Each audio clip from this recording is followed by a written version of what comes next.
Ticket নিয়ে লঙ্কা কাণ্ড, ঝামেলার মধ্যেই কাল শুরু বিপিএল। মাঠের ক্রিকেটে বিনিয়োগ বাড়ানোর আহ্বান তামিমের। আমার কাছে মনে হয় অন্যরকম বিপিএল যদি আমাদের করতে হয়, we need to invest on cricket.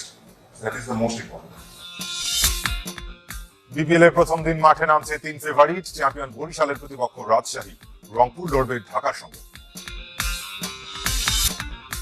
সবার আগে টেস্ট চ্যাম্পিয়নশিপের ফাইনালে দক্ষিণ আফ্রিকা, অস্ট্রেলিয়ার বিপক্ষে মেলবোর্নে যাবে ভারত।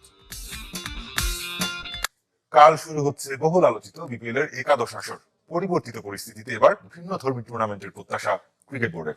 শেষ মুহূর্তে প্রস্তুতি মিরপুর স্টেডিয়ামে বিসিবি পরিচালক নাজমুল আবেদিনের আশা প্রতিদ্বন্দ্বিতামূলক টুর্নামেন্ট, আর মিউজিক ফেস্ট কিংবা অন্য কিছুতে নয়, ক্রিকেটের পেছনে অর্থ খরচ করার পরামর্শ তামিম ইকবালের। এবারের বিপিএল এ থাকছে নতুনত্ব, চমক। বিসিবি থেকে বারবার এমন আশার কথা বলা হলেও আদতে নতুনত্ব কি? সত্যি কথা বলতে অন্যরকম কিছু দেখিনি, apart from the concerts. Mascot, theme song আর মিউজিক ফেস্ট হয়েছে। ম্যাচ চলাকালীন বাউন্ডারি লাইনে চোখে পড়বে ডিজিটাল বিলবোর্ড। তবে অভিনব বলতে দর্শকদের জন্য বিনামূল্যে পানির ব্যবস্থা। 3 ভেন্যুতে থাকবে 6টি করে মুগ্ধ কর্নার।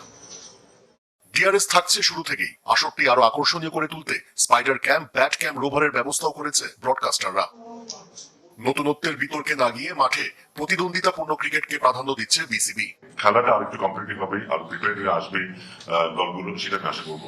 সেটার মধ্যে একটা বড় পাওয়া হবে। আমরা অনেক কিছু আয়োজনের মধ্যে থাকলেও খেলাটাকে একটু মুখ্য। বলা হয়েছিল জুলাই আগস্টের ছাত্র জনতার অভ্যুত্থানের গল্প থাকবে গ্রাফিতিতে। তবে মিডিয়া সেন্টারের সামনে অল্প একটু জায়গায় ক্রিকেট উৎসবের রং থাকলেও নেই 36শে জুলাইয়ের অমর কীর্তি। আর হোম অফ ক্রিকেটের বাইরের অংশ এখনো জরাজীর্ণ। সেখানে কুৎসিতভাবে ফুটে আছে সাকিব আল হাসানের পক্ষে বিপক্ষে থাকা মানুষের অভিমত। ক্রিকেট টুর্নামেন্টে ক্রিকেটকে প্রাধান্য দেওয়ার আহ্বান তামিম ইকবালের। উন্নতির জন্য সেখানেই অর্থ ব্যয়ের অনুরোধ তার। আমার কাছে মনে হয় অন্যরকম বিপিএল যদি আমাদের করতে হয়, we need to invest on cricket. That is the most important thing. We need to invest on the tournament, not on concerts or anything else. 7 দলের 39 দিন আর 46 ম্যাচের টুর্নামেন্ট শেষ হবে 7 ফেব্রুয়ারি। বিপিএল শুরুর আগেই টিকিট নিয়ে লঙ্কা কাণ্ড, দিনভর হয়েছে প্রতিবাদ, হট্টগোল, রাস্তা অবরোধ। টিকিট বিক্রির কথা বেমালুম ভুলে গিয়েছিল বিসিবি। মিরপুর স্টেডিয়ামের সামনে দর্শকদের প্রতিবাদের মুখে বিকেল 4টা থেকে মধুমতি ব্যাংকে টিকিট বিক্রির কথা বললেও তা শুরু হয়নি। তাতেই সন্ধ্যায় মিরপুরে সড়ক অবরোধ করে সাধারণ মানুষ। ব্যাংকটির মতিঝিল সহ অন্য শাখাগুলোতেও ছিল একই চিত্র। সকাল 11:15 টিকিটের দাবিতে মিরপুর স্টেডিয়ামের বিসিবি কার্যালয়ের সামনে হট্টগোল। ভেঙে ফেলার মতো অবস্থা। হোম অফ ক্রিকেটের ফটো। বাইরে বের হতে পারছেন না লিটন দাস। সন্ধ্যা 5:30 মিরপুর 11তে মধুমতি ব্যাংকের শাখার সামনে টিকিট প্রত্যাশীদের ভিড়, কিন্তু প্রতিশ্রুতি অনুযায়ী বিক্রি হয়নি টিকিট। দর্শকদের চাপে যে প্রতিশ্রুতি দিয়েছিল বিসিবি, স্বীকার করে নিয়েছিল নিজেদের ভুল। সমাজের মধ্যে অলরেডি হয়ে গেছে। আমার মনে হয় যে একটা কমিউনিকেশন গ্যাপ এখানে হয়েছে। অনলাইনের মধ্যে ইট ইজ অলরেডি অন, অনলাইনে এটা কেনার সুযোগ অলরেডি আছে।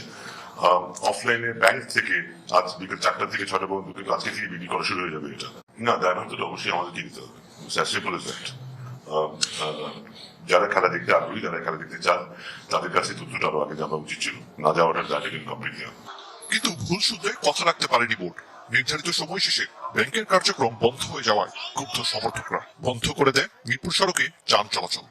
4টা থেকে টিকিট দেওয়ার কথা, আমরা 4টার আগে এসে এখানে লাইন দিছি, এখন পর্যন্ত গেটই ওপেন করতেছে না। টিকিট তো বহু দূরের কথা। বর্তমানে আমাদের যুগটা ডিজিটাল, তো আমরা কেন এরকম হুমড়ি করে আমরা টিকিট নিতে হইতেছে? স্লোগানে মুখর করে তুলে চারপাশ।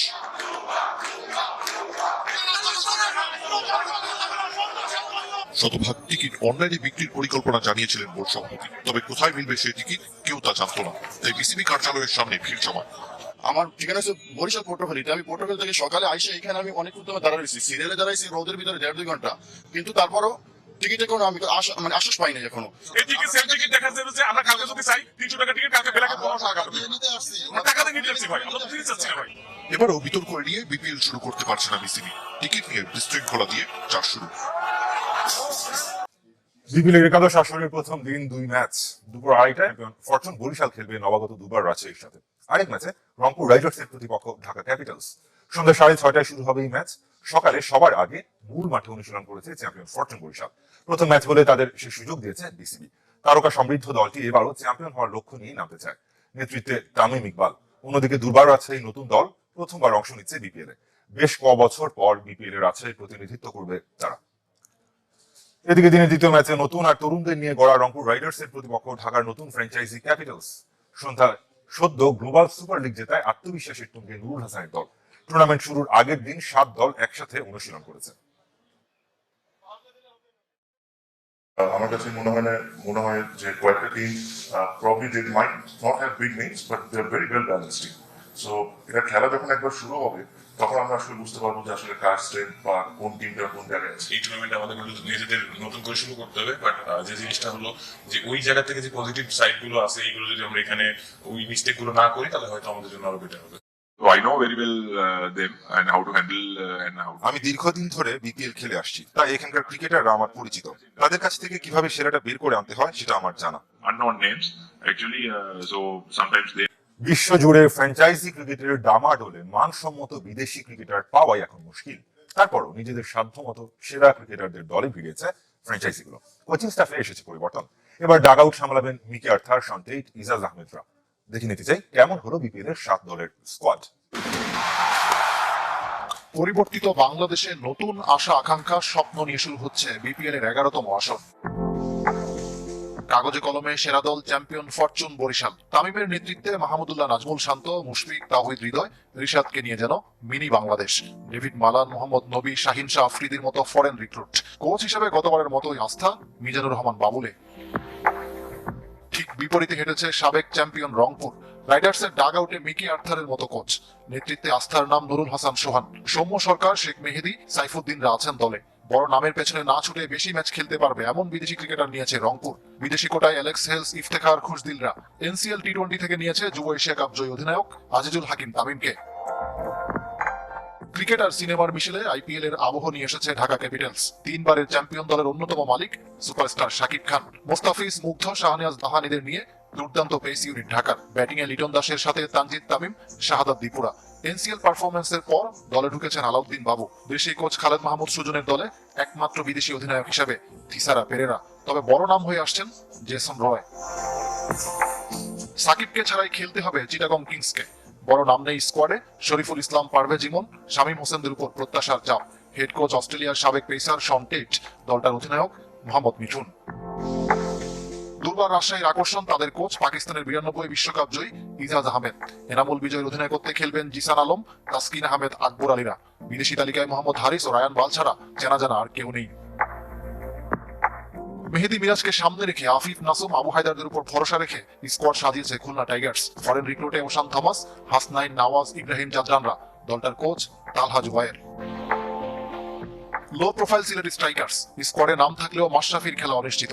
লোকাল ক্রিকেটার জাকির আলী, জাকির হাসান, তানজিম সাকিবকে দলে টেনেছে সিলেট। বিদেশি তালিকায় তুলনামূলক বড় নাম Paul Stirling, Rahkeem Cornwall, Reece Topley ও অ্যারন জোন্স। এনসিএল থেকে নিয়েছে জাওয়াদ আবরারকে। শুরুর গল্প বদলে যেতে পারে ধীরে ধীরে। মাঠের লড়াইয়ে শক্তি দুর্বলতার পরীক্ষার পর স্কোয়াডে আসতে পারে পরিবর্তন। বিপিএল যেন প্রতিনিয়ত সার্কাসে পরিণত হচ্ছে, যেমনটা আপনি আমি সবাই ইতিমধ্যে লক্ষ্য করেছি। বিপিএল এর বাকি আর মাত্র 2 দিন। এখন পর্যন্ত কে কোন দলের অধিনায়ক সেটা আমজনতা পাবলিক এখন পর্যন্ত জানে না।